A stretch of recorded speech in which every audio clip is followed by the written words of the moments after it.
Tem também informações sobre o Vasco. Preciso falar sobre Alejandro Domingues, que pode se tornar persona não grata no Brasil. E muito mais. Fala aí, pessoal, sou Jorge Nicola, bem-vindos a mais um vídeo do canal. Sempre bom ter vocês por aqui, sem perder tempo. Só pedir para deixar like, se inscrever no canal e ativar as notificações.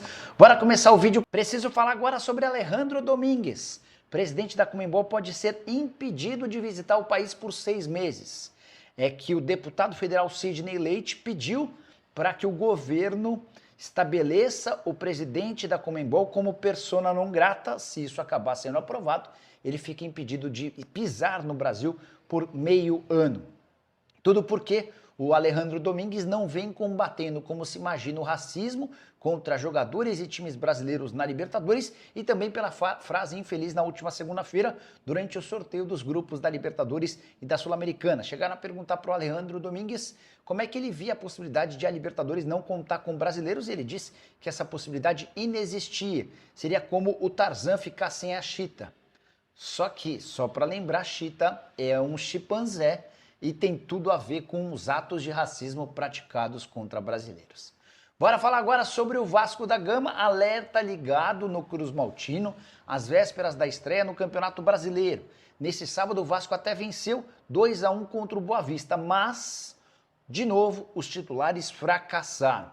Derrota com o time principal por 1-0, os 2 gols da vitória de virada aconteceram com o time reserva e Sorsa e Paê marcaram. Só para você entender a dinâmica do amistoso contra o Boa Vista. 2 tempos de 30, ambos com titulares, e um último tempo, um terceiro tempo com 45 minutos. O Carille jogou com sua força máxima nos 2 primeiros tempos de 30 minutos e perdeu por 1-0. O gol do Boa Vista foi marcado pelo Gabriel Conceição. Com a equipe toda reserva, o Vasco não tomou gols, marcou 2 e acabou por vencer. E aí se repete um filme que a gente viu no sábado passado, quando do confronto contra o Maricá, na oportunidade 4-2 para o Vasco. Mas também contando apenas na parte do time titular, o Vasco já havia deixado uma má impressão.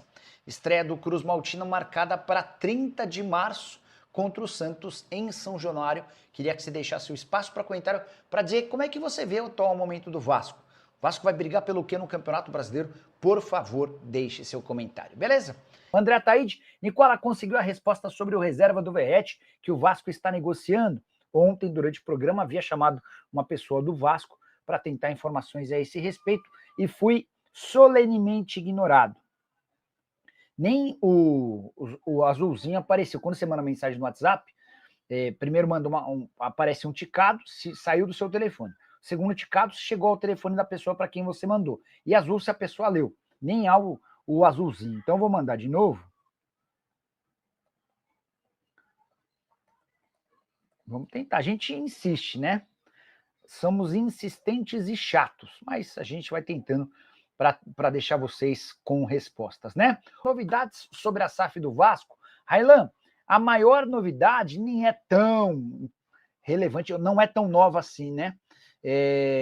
A maior expectativa que o torcedor do Vasco teve em relação a essa SAF dizia respeito a Evangelos Marinax, mas o Marinax hoje está mais inclinado a fechar com o São Paulo do que com o Vasco, e alguém que é conhecido do futebol brasileiro teve papel importante nessa escolha, o Edu Gaspar. O Edu, que foi jogador, foi dirigente do Corinthians e trabalhava no Arsenal até ter sido contratado no ano passado pelo Marinax para atuar como CEO. A primeira missão do Edu Gaspar, quando contratado pelo Marinax, foi de ajudá-lo na escolha de um clube no Brasil. O Marinax queria ter um time no Brasil.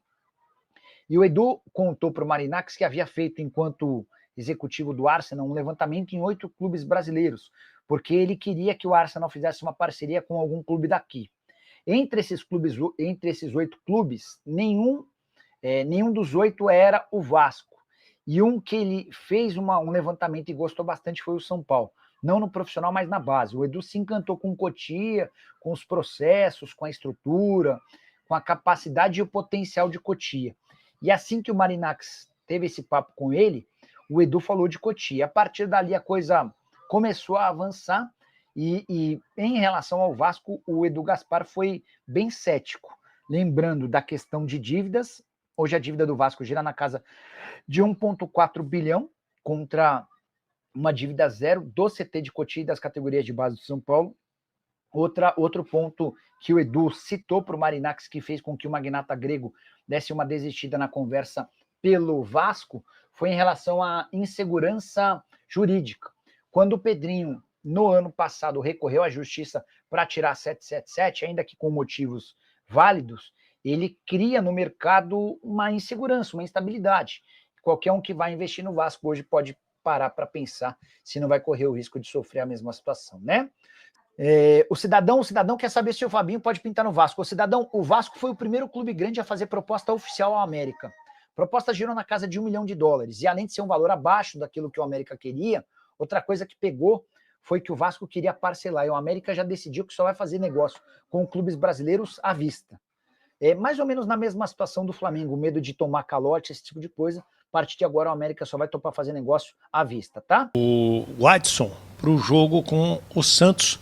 E ó, o Neymar voltou aos treinamentos hoje, não é isso? Voltou, o Neymar tem tudo para estar em campo contra o Vasco. É importante esse retorno do Neymar, porque vai ser a primeira vez dele jogando o Campeonato Brasileiro depois do retorno. Ele que se despediu do Brasil jogando contra o Flamengo, vai poder retornar ao futebol, ao Campeonato Brasileiro contra o Vasco. Então, que legal. É curioso como é que o futebol ele acaba retornando para as mesmas voltas, né? Ele terminou contra um clube do Rio e vai retornar contra um clube do Rio também. A gente torce para que o Coutinho também consiga estar em campo, porque aí vai ser um reencontro também de dois grandes jogadores que fizeram história lá na Europa, voltaram, fizeram uma grande dupla na seleção brasileira e podem estar aí finalizando a carreira.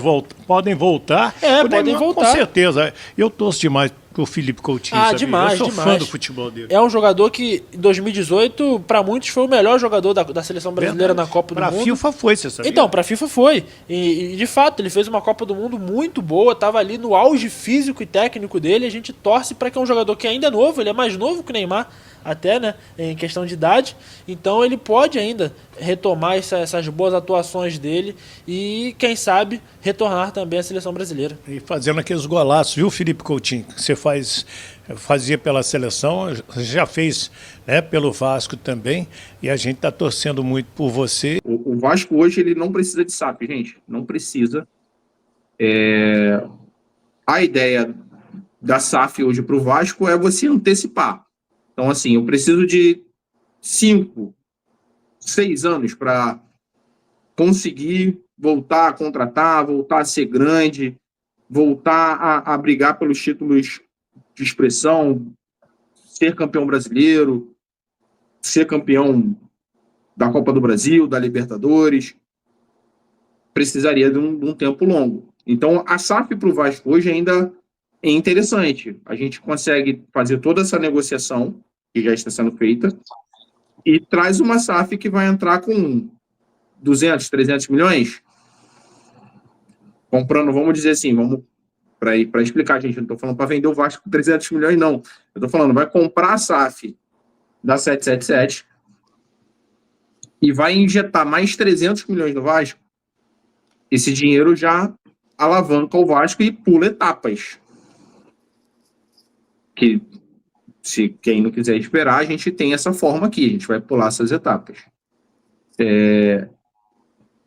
Mas é muito importante tomar cuidado com quem você vai colocar na frente da sua SAF, tá? Porque, como eu disse aqui, a 777 deixou uma dívida de 350 milhões para o Vasco. Sim, então, até sobre isso aí, a gente estava falando hoje, né, Silas, na live que a gente fez à tarde, sobre o Marinakis, né, cara? Que ele tá praticamente assim, desistiu de comprar a SAF do Vasco. Uma das coisas, né, que faz ele meio que se afastar de querer comprar o Vasco é essa questões de dívidas e ele também querer um retorno rápido. Aí no São Paulo, comprando a base, esse retorno pode ser mais rápido, porque ele vai investir menos e pode ter um retorno muito maior. Entendeu? Já no Vasco, ele vai ter que investir muito mais e o retorno vai ser a longo prazo. No São Paulo, esse retorno pode ser aí em 2, 3 anos, ele já tem um retorno financeiro. No Vasco, demoraria muito. Mas aí o Vasco tem que se atentar a uma coisa muito importante. Esse cara, ele tá vindo para ser dono de um clube de futebol, para trazer um projeto esportivo, ou ele está vindo aqui pro Vasco para fazer dinheiro? Porque se for para vir para cá para fazer dinheiro, vai para São Paulo, irmão. Sim, Compra então, base. a intenção dele, no caso, né, por ser empresário, é ele querer fazer dinheiro. Como foi muito bem explicado lá pelo rapaz lá, ele disse o seguinte: porra, eu preciso fazer um dinheiro a curto prazo. Então, eu comprando essa base do São Paulo, onde eu vou comprar jovens atletas promissores que podem ser vendidos por milhões mais à frente, vai ser mais rentável do que eu comprar um clube onde eu vou ter dívida, vou ter que investir pesado para fazer esse clube vencedor e ainda brigar com outros clubes que têm dinheiro também para ver quem vai ser campeão. Então, Sim. o retorno com o Vasco é mais demorado do que com uma venda aí de um atleta novo aí que comprar aí, entendeu?